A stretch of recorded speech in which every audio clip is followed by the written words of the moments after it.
नमस्कार साथियों, मैं राम कुमार शास्त्री हमारे यूट्यूब चैनल संस्कृत सरस्वती पर स्वागत करता हूं मैं आप सभी का। संस्कृत अनुरागी और प्रेमियों का अभिनंदन। सबसे पहले तो मैं बधाई देना चाहता हूं, अग्रिम बधाई देना चाहता हूं सभी सेकंड ग्रेड प्रतियोगी परीक्षार्थियों को जिनका पेपर अच्छा रहा और उन्हें उम्मीद है कि हमारा सिलेक्शन होगा और इस बार हमें नौकरी मिलेगी। साथ ही मैं उन सभी को भी एक संदेश इस मंच के माध्यम से देना चाहता हूँ जो ये मानते हैं कि सर हमारा पेपर ठीक नहीं रहा और कहीं न कहीं थोड़े निराशा के साथ जो है इस परीक्षा के बाद वो रहे हैं, उनके लिए भी एक अग्रिम सूचना कि आने वाले 2-4 महीने बाद में संभवतः जहाँ तक संभव है सेकंड ग्रेड वैकेंसी दोबारा हमें मिलेगी। एक बार फिर हमें संस्कृत के अच्छे पदों के साथ भर्ती में बैठने का मौका मिलेगा। दूसरी बात, द्वितीय श्रेणी अध्यापक भर्ती परीक्षा के बाद वर्तमान में एक बार फिर व्याख्याता भर्ती परीक्षा के दिनांक को आगे बढ़ाया गया है, तो निश्चित रूप से मैं ये मानता हूं कि एक बार और आप उत्साह, लगन और परिश्रम के साथ एक दिशा और अच्छी दशा के साथ परीक्षा में जुटे होंगे। तो दोनों ही तरह से जो भी परीक्षार्थी संस्कृत के विशेष रूप से हैं, उन सभी के लिए कुछ दिनों से, महीनों से लगातार आप करते रहते हैं, बात जानना चाहते हैं कि सर संस्कृत विषय से सेकंड ग्रेड की कट ऑफ क्या रहेगी। मैंने पहले भी ये जो है सूचना आपको मीडिया के माध्यम से, सामान्य मैंने आपको FB के माध्यम से, व्हाट्सएप के माध्यम से मैं देता रहा हूं। फिर भी कुछ दिनों से आप बार बार पूछ रहे हैं कि सर एक बार आप भी अपने अनुसार संभावित कट ऑफ के बारे में जानकारी सबके सामने रखें। आपकी जिज्ञासा के लिए आज मैं संस्कृत विषय की कट ऑफ क्या रहने वाली है, उसका अनुमान क्या है, इस बारे में मैं थोड़ी चर्चा आपके साथ करूँगा। आज से रिज़ल्ट आने की प्रबल संभावनाएं हैं। ये मैंने 3 दिन पहले भी आपको बताया था कि शनिवार से रिज़ल्ट आना प्रारंभ हो जाएंगे। मान के चलते हैं कि आज किसी एकाध विषय का रिजल्ट यदि आता है तो सोमवार तक कहीं न कहीं 2-4 एग्ज़ाम के, 2-4 विषयों के, जिनमें संभवतः संस्कृत का भी रिजल्ट सोमवार तक, मंगलवार तक डिक्लेयर होने की संभावना है। मित्रों, सेकंड ग्रेड परीक्षा के रिज़ल्ट का इंतज़ार सिर्फ हमें इसलिए नहीं है कि वो हमें नौकरी देगा, हमें सिलेक्शन देगा। सच तो यह है कि हम जैसे वर्गों के निम्न मध्यम वर्गीय बंधुओं का नौकरी जीवन का साधन नहीं होता।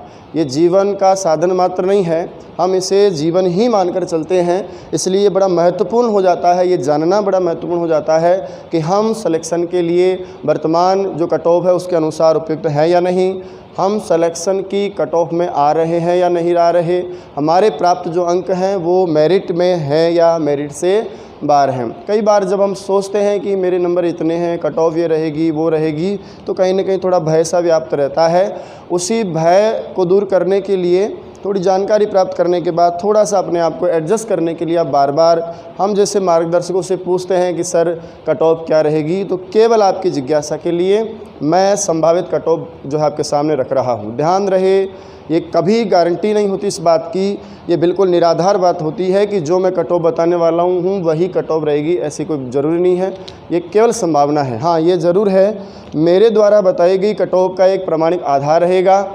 ये आधार होता है हम जैसे ही मार्गदर्शन करने वाले विभिन्न मार्गदर्शक जो राजस्थान में आपके साथ जुड़े रहते हैं, उन सब से विचार करने के बाद, उन सब को आधार मानकर राजस्थान के संस्कृत विषय से प्रतियोगी परीक्षा देने वाले सभी परीक्षार्थियों, प्रतियोगियों से बात करने के आधार पर, उनके द्वारा बताए गए अंकों के निष्कर्ष के आधार पर, हमसे जुड़े विभिन्न प्रकार के संस्कृत प्रतियोगी परीक्षार्थियों के द्वारा बताए गए अंकों के आधार पर, साथ ही कितनी सीटें हमारे पास है, कितने परीक्षार्थी परीक्षा में बैठे हैं, उन सब के आधार पर पिछली भर्ती परीक्षा में सीटें और कट ऑफ के मध्य जो एक तालमेल, एक समन्वय था, जो संबंध था, उन सब को अच्छी तरीके से परखने के बाद उन सारी चीज़ों को आधार मानकर एक कट ऑफ का अनुमान लगाया जाता है कि इतने परीक्षार्थी परीक्षा में बैठे हैं, इतनी सीटें रही हैं, पिछला रिकॉर्ड ये रहा है, आप लोगों के इस बार अंक क्या आ रहे हैं, पिछली बार क्या आ रहे हैं, उन सबको आधार मान करके मैं द्वितीय श्रेणी अध्यापक भर्ती परीक्षा 2018-19 की संभावित कट ऑफ की चर्चा आपके सामने करता हूँ।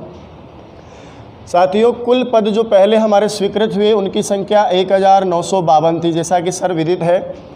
लेकिन कुछ ही दिनों पहले एक और आधिकारिक RPSC द्वारा नोटिफिकेशन जारी हुआ जिसमें सेकंड ग्रेड की टोटल वैकेंसीज़ में कुल मिलाकर के आपको 322 पद बढ़ाकर दिए गए, जिसमें केवल संस्कृत विषय के, अकेले संस्कृत विषय के 77 पद भरे हैं। तो मैं कह सकता हूं कि वर्तमान में कुल मिलाकर के 2029 पद संस्कृत विषय के हैं, जिसमें हम सेकंड ग्रेड के लिए जो तैयारी कर रहे थे तो 2029 पदों के लिए हमारी ये परीक्षा आयोजित की गई, ऐसा अब हम मान के चलेंगे, क्योंकि एमबीसी के रिजर्वेशन को जब आपने 1% से बढ़ाकर 5% किया है तो साथ ही सीटों में भी बढ़ोतरी हर विषय में हुई है। सौभाग्य की बात है कि अकेले संस्कृत विषय में 322 पदों में से 77 पद आपके केवल संस्कृत में बढ़े हैं। चलिए, तो हमारी भर्ती परीक्षा 2029 पदों के लिए है। कुल जो आवेदन पत्र पत्रिकाओं में आप पढ़ते हैं उनको ही साक्ष्य मानकर मैं आपके सामने रख रहा हूँ। लगभग हमारे विषय में 94,500 के आसपास, मैंने बोला लगभग है, 150 आगे पीछे हो सकते हैं, इतने आवेदन हमारी भर्ती परीक्षा में इस बार हमें प्राप्त हुए हैं। पिछली वाली भर्ती परीक्षा में 1,32,000 आवेदन थे, इस बार थोड़े कम आवेदन हमें मिले हैं। इतने परीक्षार्थी आपके कंपटीशन के रूप में आपके साथ बैठे हैं। अब इन सीटों और इन आवेदनों को मद्देनज़र रखते हुए और साथ ही विगत परीक्षाओं के परिणामों को मद्देनज़र रखते हुए, साथ ही इस बार क्या तालमेल है, आपके अंक कैसे प्राप्त आपको हुए, उस सभी चीज़ों को आधार मानकर, साथ ही अलग अलग कैटेगरीज़ में कितने पुरुष और महिला प्रतिभागियों ने, परीक्षार्थियों ने जो है पार्टिसिपेट किया है, उन सारी चीज़ों को मैं आधार मान करके आपके सामने कट ऑफ रखने का प्रयास करता हूँ। चलिए, सबसे पहले हम बात करते हैं सामान्य वर्ग की नंबर 1 पर। वर्ग की बात करें तो सबसे पहले मैंने बोला हम सामान्य वर्ग की बात करते हैं, यानी जनरल वर्ग की बात करते हैं। जनरल वर्ग के पुरुष और महिला अभ्यर्थियों के रूप में हम पढ़ेंगे। पुरुष अभ्यर्थियों की यदि संख्या हो, लगभग मैं बोल रहा हूँ आपको 10,500 परीक्षार्थी जो हैं आपके आवेदन इधर किए हैं। उसके बाद महिला की बात करें तो लगभग 17,500 महिला परीक्षार्थियों ने आवेदन जो है सामान्य वर्ग में संस्कृत विषय से किए हैं। ये पुरुष वर्ग का है, कैटेगरी है, और ये आपकी महिला कैटेगरी है, महिला पद है, महिला आवेदन जो है उनके लिए किया गया। उसके बाद में आपका क्रम आता है नंबर 2 पे ओबीसी का। अन्य पिछड़ा वर्ग की यदि मैं बात करूं कितने आवेदन किए गए, तो ओबीसी वर्ग में लगभग 15,000 के आसपास, 15,300 बताते हैं, पर लगभग हम ये मान के चलते हैं 15,300 आवेदन पुरुषों ने किए और महिलाओं का आवेदन इधर भी अधिक रहा। 21,000 के आसपास जो है महिला आवेदन यहाँ बैठे हैं। 21,300 के लगभग जो है पत्र पत्रिकाओं में हम पढ़ते हैं वर्गीकरण जो है किया गया है। अब एक नई कैटेगरी हमें और लेकर चलनी पड़ेगी। ओबीसी के अलावा एक और हम एमबीसी जिसको हम लेकर चलते हैं, उसके आवेदन, चूँकि पहले ये वर्गीकरण नहीं था, जब ये वर्गीकरण आया उसके बाद में हमने एमबीसी कोटा अलग किया है, तो मैं इसके आवेदन को 15,300 और 21,300 में से ही बाहर निकालूंगा। इसके बाद में हमारी कैटेगरी आती है नंबर 4 पे, जिसमें हम एससी कैटेगरी रखते हैं। एससी कैटेगरी आवेदन की बात करें तो लगभग 10,000 यानी 9,800 के लगभग हैं, लगभग हम 10,000 भी बोल सकते हैं। 9,800 आवेदन प्राप्त हुए हैं। इधर लगभग 6,500 आवेदन जो है महिला कैटेगरी में प्राप्त हुए हैं। सामान्य वर्ग में भी आप देखेंगे महिला आवेदन अधिक हैं, ओबीसी कैटेगरी में भी आप देखेंगे महिला आवेदन अधिक हैं, एससी कैटेगरी में महिला आवेदन कम हैं और पुरुष वाले जो आवेदक हैं वो आपके ज़्यादा हैं। 5वें नंबर पे जो हमारी कैटेगरी होती है वो आपका होता है जनजाति वाला एसटी कैटेगरी। एसटी कैटेगरी में भी आवेदन संख्या यदि आप देखेंगे तो लगभग 5,000 हैं। पत्र पत्रिकाएं आदि जो बताया गया उसमें वर्गीकरण 5,200 का रहा। इधर भी लगभग 5,200 आवेदन है, यानी यहाँ दोनों के दोनों पुरुष और महिलाओं ने बराबर आवेदन किए हैं। अब इन सभी आवेदकों के आधार पर और जितनी भी सीटें जो है डिवाइडेशन वर्गीकरण जो किया गया उन सबको मद्देनज़र रखते हुए हम कट ऑफ की बात करते हैं। साथियों, मेरा जो अनुमान है वो यहाँ जो आपकी जनरल कट ऑफ का मेरा अनुमान है वो 381 से लेकर 386 का है। पिछली भर्ती परीक्षा में जनरल की कट ऑफ 378 के आसपास रही है। इस बार 2-3 अंक अधिक रहने की उम्मीद है, आशा है, संभावना है। तो सामान्य पुरुष की कट ऑफ मैं मानता हूँ 381 से 86। दूसरी बात ध्यान रहे, आजकल एक ट्रेंड है, आप देख रहे हैं लगातार जितनी परीक्षाएं आप देख रहे हैं, किसी का रिजल्ट सुपरवाइजर का रिजल्ट अभी आया, पिछले सेकंड ग्रेड का हो चाहे पिछली फर्स्ट ग्रेड का हो, आरएस आदि का रिजल्ट हो, आप देख रहे हैं जितनी पुरुष वर्ग की कट ऑफ रहती है उतनी ही लगभग हमारी महिला वर्ग की भी कट ऑफ चलती है। तो जहाँ तक है, पहली बात तो आप ये ध्यान रखें कि जितनी कट ऑफ पुरुष के लिए मैं बता रहा हूँ उतनी ही लगभग आप महिला के लिए भी समझें।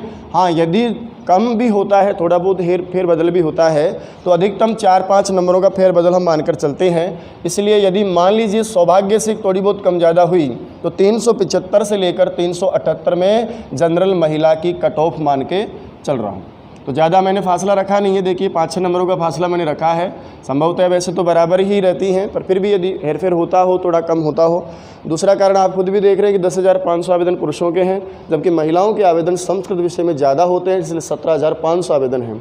तो कहीं ना कहीं बराबर का सा ही रहेगा मामला। दूसरा, यदि ओबीसी और एमबीसी के मैंने पदों बताया आपको कि इतने आवेदन हैं, यहाँ पर भी ज़्यादा आवेदन महिलाओं के हैं। कट ऑफ की बात करें तो इसकी कट ऑफ में मान के चलता हूँ 371 से लेकर के 376 कट ऑफ रहने का अनुमान है। 370, 71, 72, 73, 74 का अनुमान है।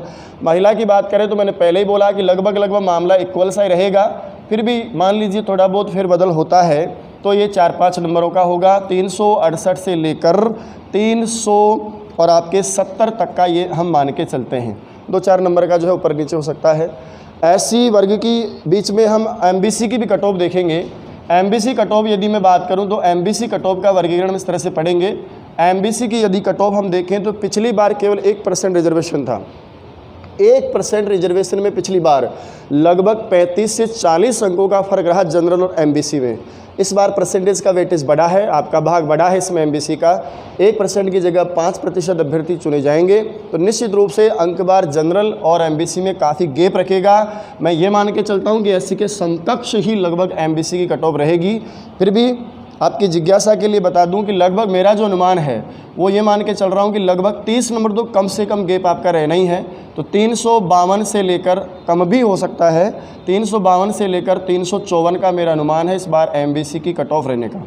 महिला की बात करें तो वही 4-5 नंबर का अधिकतम फ़र्क हो सकता है, बाकी दोनों की समान रूप से रहने की संभावना है। ये मेरा अनुमान है 345 से लेकर 350 का महिला की मेरिट रहने का। तो ध्यान रहे, मैंने ओबीसी की मेरिट 371 से 76 रखी हैं और पुरुष वर्ग में एमबीसी की मेरिट 352 से मैंने 354 तक ये रखी है। इधर मैंने महिला की 368 से 70 मानी है और 345 से 350 एमबीसी महिला की मानी है। बात करते हैं मित्रों एससी कैटेगरी की कट ऑफ की। 9,800 आवेदन इधर हैं, 6,500 आवेदन है, यहाँ महिलाएँ कम हैं। एससी की पिछली ही की भर्ती के बराबर में कट ऑफ मान के चल रहा हूँ और मेरा अनुमान है कि 350 से लेकर के 355 तक एससी कैटेगरी में पुरुष जो है आपकी कट ऑफ रहने की उम्मीद है। इसी तरह महिला में वही 4 से 5 नंबर या ज़्यादा से ज़्यादा 10 नंबर का जो है गैप हो सकता है। तो इधर मेरा जो अनुमान है वो 347 से लेकर 352 तक रहने का अनुमान है। इधर भी मैंने लगभग 3-4 नंबर का ही फ़र्क माना है, क्योंकि लगभग इक्वली काम होता है। फिर भी मान लीजिए यदि थोड़ा बहुत फेरबदल हो जाए तो ज़्यादा से ज़्यादा 4-5 नंबर का फेरबदल हो सकता है। एससी के बाद एसटी की कट ऑफ की यदि बात करूं तो देखिए यहाँ दोनों बराबर हैं, यहाँ महिलाएं कम हैं, यहाँ महिलाएं ऊपर, दोनों में ज़्यादा हैं। एसटी की बात करें तो पिछली ही बार की भांति मैं इस बार भी 340 से लेकर 345 पुरुष वर्ग की कट ऑफ मान के चलता हूँ। और इस बार यदि हेरफेर बदल होता है, थोड़ा बहुत कम ज़्यादा महिला पुरुष की कैटेगरी रहती है, वैसे सामान्य है, लेकिन फिर भी यदि मान लीजिए रहता है तो 5 अंक महिला की कट ऑफ कम रहने की उम्मीद है। इस प्रकार से मेरा ये अनुमान आपके सामने मैंने रखा है, आपके जिज्ञासाओं के लिए, आपके प्रश्नों के सवालों के जवाबों के लिए। ये सारा का सारा जो मैंने कट ऑफ का डायग्राम आपके लिए बनाए नॉन टीएसपी है, ध्यान रहे, ये सारा अनुमान नॉन टीएसपी के लिए है। साथियों, टीएसपी का अनुमान कभी भी सही नहीं बैठता, वो निराधार होता है, इसलिए मैं नहीं चाहता उसके बारे में कोई बात करें। फिर भी केवल आपकी जिज्ञासा के लिए मैं आपके सामने रखने जा रहा हूँ कि यदि हम टीएसपी की कट ऑफ माने, हम चाहें कि साहब टीएसपी की क्या रह सकती है और उसका अनुमान भी यदि हम रखना चाहें, तो जनरल नॉन टीएसपी और जनरल टीएसपी की कैटेगरी में आप 30 अंक का फासला लेकर चलेंगे। 30 से 20-30 का तो मामला रहता है, तो निश्चित रूप से जो मेल कैटेगरी आपकी होती है उसकी कट ऑफ लगभग 360 के आसपास रहने की उम्मीद है। महिला को आप इनके समकक्ष माने या 5 आप कम मान सकते हैं। तो महिला कैटेगरी में आप 355 और जो मेल है आपकी मेल कैटेगरी, पुरुष वाली कैटेगरी, उसमें आप लगभग 360 मानकर चलें। ओबीसी एमबीसी में इसी आधार पर आप चलेंगे तो 20 अंक आप यहाँ कम करेंगे तो लगभग आपका 345 के आसपास जो है टीएसपी का मामला है ओबीसी में। एमबीसी में और ज़्यादा संभावना है, तो लगभग आपका इसमें आप फ़र्क करेंगे तो तकरीबन 340 से 45 के बीच आपका ये आंकड़ा है। इधर हम और नीचे आएंगे तो एससी में आपका लगभग 320 से भी नीचे आने की संभावना रहती है, 310 के आसपास का आंकड़ा है। इधर एसटी में आप मानते हैं 340, उधर तो लगभग ये 300 के आसपास या 300 से भी नीचे, जिसको मैं 290 तक भी रख सकता हूँ, ये मेरा अनुमान है। इसके अलावा विधवा कैटेगरी से भी जब हम वर्गीकरण करते हैं वो कभी भी जो है प्रामाणिक नहीं बैठते, क्योंकि उसमें जो कैटेगरी में आप देखते हैं बैठने वाले अभ्यर्थियों की संख्या का और सीटों का कभी सटीक अनुमान बैठ ही नहीं पाता, इसलिए मैं उसके बारे में कोई बात नहीं करना चाहता। फिर भी आप एक अनुमान जो मैंने आपके सामने रखे हैं, इनके आधार पर आप स्वयं भी निष्कर्ष निकाल सकते हैं कि जनरल पुरुष और महिला की कट ऑफ यदि ये रहती है तो फिर विधवा कोटे से या अन्य कोटों से क्या रह सकती है। तो देखिए, मैंने बोला इतने आवेदन हुए तो जनरल मेरे लिए 381 से इस बार 86 के बीच रहने की उम्मीद है। पुरुष वर्ग में ओबीसी 371 से 76 के बीच रहने की उम्मीद है। एमबीसी में 352 से 354 की उम्मीद है मुझे। एससी कैटेगरी में 350 से 355 की उम्मीद है और एसटी कैटेगरी में 340 से 45 है। महिला कैटेगरी को मैंने बोला समकक्षी जहाँ तक है रहती हैं, पर फिर भी यदि हेरफेर होता है तो प्रत्येक में से आप 5, 4, 5, 5, 5, 6, 6 अंक आप कम कर सकते हैं। टीएसपी पे मैंने बोला उधर 81 है तो 60 के आसपास रहने की उम्मीद है, इधर 45 की उम्मीद है ओबीसी में। एमबीसी में 40 से 45 या और भी कम हो सकती है, यहाँ बहुत संभावना है आपके पास कम होने की। और उसके बाद एससी में आप 300 से 310 मान के चलें और एसटी में आप लगभग 290 से 300 मान के चलें। मैं एक बार फिर आपके सामने दोहराना चाहता हूं कि ये कोई सटीक भविष्यवाणी नहीं है, केवल अनुमान है जो आप हमें बताते हो और आपसे हम जानते हैं। उन सभी का विश्लेषण करने के बाद जो मुझे लगा आपकी जिज्ञासा के लिए वो मैंने आपके सामने रखा है। मैं चाहता हूं जो वास्तव में मेहनत करते हैं, जो वास्तव में इस पद के लिए योग्यता रखते हैं, जो जीवन को अपने चलाने के लिए, अपने जीवन निर्माण के लिए, उन्नति के लिए अग्रसर जो होना चाहते हैं, जो संस्कृत को ही अपना सब कुछ सर्वस्व मानते हैं, संस्कृत सेवा को अपना धर्म मानते हैं और संस्कृत को आगे बढ़ाने के लिए हमेशा प्रयासरत रहते हैं, ऐसे बंधुओं का सिलेक्शन हो, मेहनती लोग आगे आएँ और संस्कृत को आगे बढ़ाएं। संस्कृत आगे बढ़ेगी तो हम आगे बढ़ेंगे, ऐसे ही अभ्यर्थियों का सिलेक्शन हो। मैं ऐसी शुभकामना करता हूं, ईश्वर से कामना करता हूं। कट ऑफ आने के बाद एक बार फिर मैं एक वीडियो जारी करूंगा जिसमें इसी कट ऑफ का आधार मानकर हम चर्चा करेंगे। कई बार उलटफेर हो जाता है, ऐसी कोई बड़ी बात नहीं है, लेकिन फिर भी मैं एक वीडियो के साथ आपके साथ दोबारा बनूंगा, दोबारा आऊँगा। इसके बाद नेक्स्ट वीडियो में फर्स्ट ग्रेड के पाठ्यक्रम से संबंधित भाषा, दर्शन, साहित्य शास्त्र, अलंकार शास्त्र आदि जो आपकी परेशानियां हैं, कई सारी समस्याएं आपको वहाँ आती है, उसमें भी मैं आपको एक छोटा सा बहुत ही बढ़िया तरीके से प्रेजेंटेशन के साथ आपको वीडियो रखूँगा। आप इस चैनल को सब्सक्राइब करें। ये जानकारी कैसी लगी, इस कट ऑफ से आप कहाँ तक सहमत हैं, और यदि आप सहमत हैं तो आपको क्या लगता है, और आप असहमत हैं तो आपको क्या लगता है, आपके अनुसार कट ऑफ क्या है। जो मेरे कट ऑफ के ऊपर नीचे जो आपके विचार हैं वो भी आप मुझे कमेंट्स बॉक्स में कमेंट करेंगे। मैं आपकी कमेंट्स का इंतज़ार करूंगा, प्रत्येक कमेंट्स का जवाब भी दूंगा। आपको सच में ये वर्गीकरण सही लगा, सटीक लगा, तो आप फिर भी मुझे जो है कमेंट्स बॉक्स में यस और नो बोलेंगे। नेक्स्ट वीडियो में आपके साथ फिर मैं आऊँगा। चैनल को सब्सक्राइब करें, लाइक करें, शेयर करें और इसे ज़्यादा से ज़्यादा जो है देखें। धन्यवाद। जय तो संस्कृतम, जय तो भारतम।